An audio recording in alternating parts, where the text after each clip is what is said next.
और उसके बाद मॉब लिंचिंग भी हुई। मैंने मॉब लिंचिंग भी अराजकता है, घटना भी अराजकता है। और इसके बाद जो गिरफ्तारी हुई, गिरफ्तारी के बाद जो एनकाउंटर घोषित किया गया वो भी अराजकता है, क्योंकि जिस तरह का पैटर्न दिखता है विश्वास ही नहीं होता, वही कहानी पुलिस दोहरा देती है। हम साइट पर ले गए थे, उसने हमारे से बंदूक छीन ली, फायर भी कर दिया। अरे कैसे नालायक पुलिस है कि उससे हिरासत में व्यक्ति छीन लेता है पिस्तौल और उसके फायर भी कर देता है, और तब ये इनकाउंटर करके बहादुरी भी दिखला देते हैं। वो सेट पैटर्न से दिखता है कि ये हत्या है, कहीं से कोई एनकाउंटर नहीं है।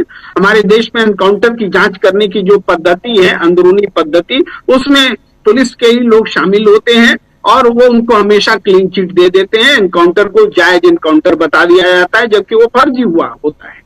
तो ये लॉलेसनेस का उदाहरण है। कोई कानून को मान नहीं रहा है, सरकार नहीं मान रही है, पुलिस नहीं मान रही है, गुंडे नहीं मान रहे हैं, क्रिमिनल्स नहीं मान रहे, इवन भाई जो प्रभाव एक को तो अरेस्ट करके फिर पुलिस ने छोड़ दिया इसी मामले में, तो अरेस्ट करके भी आप छोड़ दे रहे हैं, तो पुलिस भी नहीं मान रही। कोई इस कानून को मान ही नहीं रहा है, देश के कानून को मान ही नहीं रहा है। ये तो एक बंगाल का उदाहरण हुआ। आप देख रहे हैं भाई राम मंदिर में भी उसी तरीके से चीजें चली, चोरी हुई, ये भी लॉलेसनेस है। सीसीटीवी था, उसका कोई मतलब नहीं हुआ, उसको ही हटा मिटा दिया गया। भाई किसी पर एसआईटी गठित हुई, बिना एफआईआर के हुई, एसआईटी ने रिपोर्ट दी, उसके आधार पर कोई एफआईआर नहीं हुई। इसके बाद इस्तीफा हुआ, इस्तीफे को स्वीकार करें या अस्वीकार करें बोल के रामतीर्थ ट्रस्ट की बैठक होती है, और फिर बैठक में बोला जाता है कि हमें स्वीकार करना तो एकदम जरूरी था, कोई ऑप्शन ही नहीं था, इसमें इस्तीफा होता है तो स्वीकार ही कर लिया जाता है। लेकिन इससे पहले तक क्यों बोला गया, फिर बैठक क्यों हुई स्वीकार करने या अस्वीकार करने को लेकर? तो ये सारी चीजें, इसका मतलब है नियम कानून गढ़े जा रहे हैं। ये यहाँ भी लॉलेसनेस है। और श्री राम मंदिर के में जो चढ़ावा चोरी है, उस मामले में एक बात बोलना बहुत जरूरी है कि जिस देश में, इस देश में श्री राम के लिए जितना सम्मान है लोगों के बीच, संस्कृति में रचे बसे हुए हैं श्री राम, आध्यात्मिक रूप से, सांस्कृतिक रूप से, इवन सामाजिक रूप से श्री राम बसे हुए हैं, तो उसका जो राजनीतिकरण भारतीय जनता पार्टी ने किया, अपनी राजनीति मजबूत की, तो उसका भंडा फूटा है। और जनता के मन में वो श्री राम के प्रति जो श्रद्धा थी, वही नफरत में बदलती हुई बीजेपी के लिए दिख रही है कि इसने राम का इस्तेमाल हमारी अपनी राजनीति के लिए किया, इसने राम का इस्तेमाल हमारी आस्था को लूटने के लिए किया।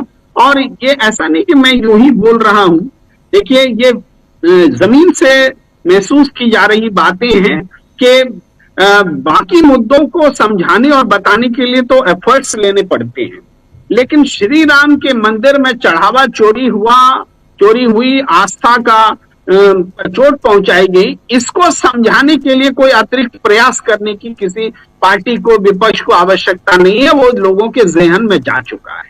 तो सरकार के प्रति असंतोष व्यापक है, चाहे श्रद्धालु हो, चाहे आम जनता हो, जो धर्म से भी जुड़ करके सांस्कृतिक और सामाजिक रूप से भी श्री राम से जुड़े हुए हैं। मैं श्री राम का नाम थोड़ा इतना एम्फसाइज इसलिए कर रहा हूं कि इस देश में गांधी का राम है, अल्लाह ईश्वर तेरे नाम सबको सम्मति दे भगवान। तो गांधी के नजरिए से राम को देखने का जो इस देश में तरीका है, प्रचलित तरीका है, उससे इतर श्री राम के नाम पर जो नफरत फैलाए गए हैं, श्री राम को नारा बना दिया गया किसी के खिलाफ हिंसा करने का, तो उसकी प्रतिक्रिया अब लोगों को समझ में आने लगी है। इसमें मैं इतना जोर दे रहा हूं और ये सबको समझ में आ रहा है। आप देखिए ये चुनाव का इशू है, आम जनता की जरूरत से जुड़ा हुआ इशू है, थोप दिया गया जबरदस्ती। E20 2025 दिसंबर से लागू है और पता हम लोग को अब चल रहा है जब माइलेज कम हो रहा है। अब E25 लागू करने की कोशिश की जा रही है, अब उसको रोकने की बात हो रही है क्योंकि जनता में गुस्सा है। तो ये सारी चीजें भी हो रही हैं, थोपा जा रहा है निर्णय। तो हम देख रहे हैं कि जनता, छात्र नाराज हैं, युवा नाराज हैं, जिनमें बेरोजगार बड़ी संख्या में है भाई। इसके अलावा उपभोक्ता नाराज हैं, इसके अलावा धर्म से जुड़े लोग नाराज हैं, समाज से जुड़े लोग नाराज हैं। नाराजगी चरम स्तर पर है। और दूसरा तरफ कॉन्ट्रास्ट ये है कि बीजेपी की ताकत भी चरम स्तर पर है, चूंकि सबसे ज्यादा सांसद खरीद ले रहे हैं, अपने साथ जोड़ ले रहे हैं। तो ये जो विरोधाभास है ये उसी वजह से है जो हमेशा राहुल गांधी कहते रहे हैं कि सिस्टम पर, इंडियन स्टेट पर एक तरह से कब्जा कर लिया गया है। कॉकरोच नाम सुप्रीम कोर्ट देता है, वो आंदोलन में है और बहुत सारे उदाहरण हैं। तो चूंकि उन्होंने एक सिस्टम बना लिया है कि जनता के सामने हम उनकी ताकत मेरे पास है ये विश्वास दिला सके, लेकिन वास्तव में जनता तो हर जगह नाराज है, दुखी है, परेशान है।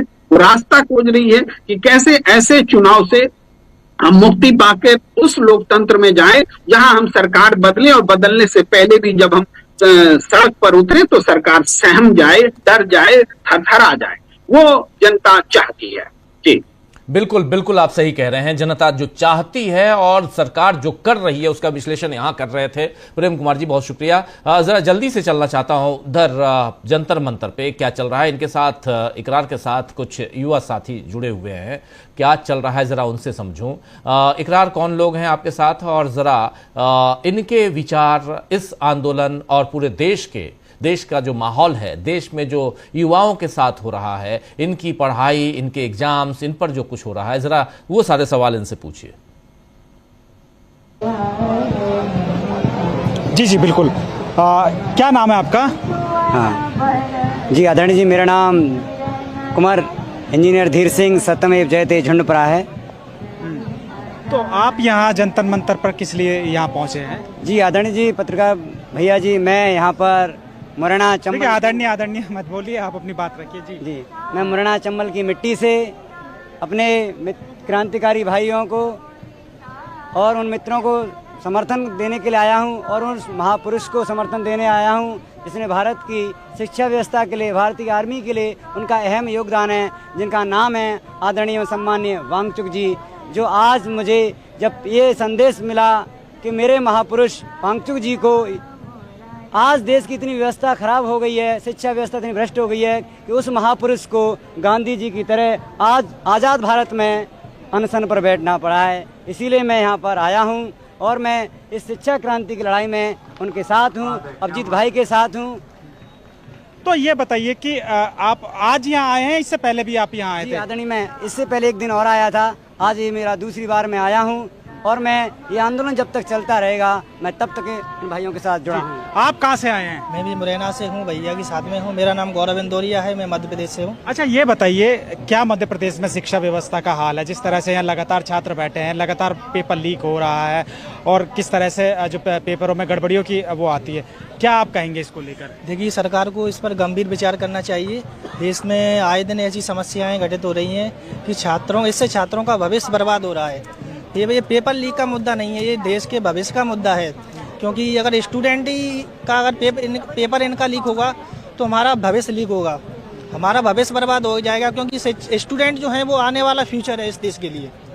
और मैं आपसे भी, आप भी मुरैना से ही आए हैं? नहीं, मैं दिल्ली से बिलोंग करता हूँ। अच्छा, आप यहाँ क्यों पहुँचे? मैं प्रोटेस्ट का हिस्सा बना हूँ और मैं चाहता हूँ जितने भी ये मेरे देख रहे हैं, मैं चाहता हूँ ज़्यादा से ज़्यादा तादाद में आप जंतर मंतर आइए और हमारे प्रोटेस्ट का हिस्सा बनिए। घर में बैठ के कुछ नहीं होगा। हम यहाँ धर्मेंद्र प्रधान का इस्तीफा लेने के लिए आए और वो हम लेके रहेंगे। लेकिन 19 दिन हो गए आप लोगों की सुन नहीं रहे, 11 दिन से भूख हड़ताल पर बैठे हैं सोनम वांगचुक, लेकिन सरकार तो आपकी सुनेंगे, आज नहीं कल को सुनेंगे। हम तो बैठे रहेंगे, हम तो हटने वाले नहीं है। जब तक धर्मेंद्र प्रधान इस्तीफा नहीं दे देते तो हम यहाँ से कहीं नहीं जाने और ना हटने वाले। आप उससे बेफिक्र रहिए, हमें धर्मेंद्र प्रधान का इस्तीफा चाहिए तो चाहिए। जी बिल्कुल राजीव जी, मेरा दरअसल इन लोगों से बात कराने का मकसद ये था कि अभी हमने छत्तीसगढ़ से जो शख्स है उनसे बात कराई, ये मध्य प्रदेश मुरैना से आए हैं, दोनों आए हैं और इस आंदोलन को ही देख कर आए।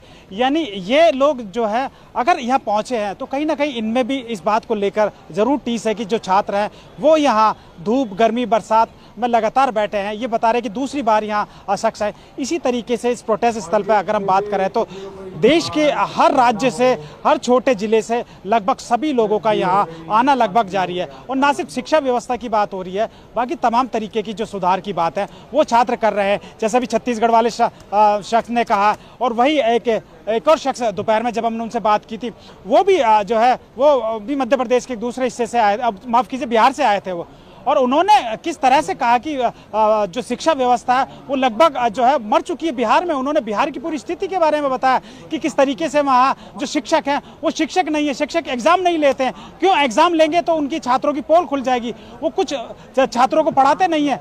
तो लगातार इस तरीके के जो लोग हैं, अब राजीव जी वो जो है वो लगातार जंतर मंतर अब एक तरीके से एक सेंटर बन गया है, जहां जो भी छात्र हैं या युवक हैं वो अपनी परेशानियों को लेकर लगातार यहाँ पहुंच रहे हैं।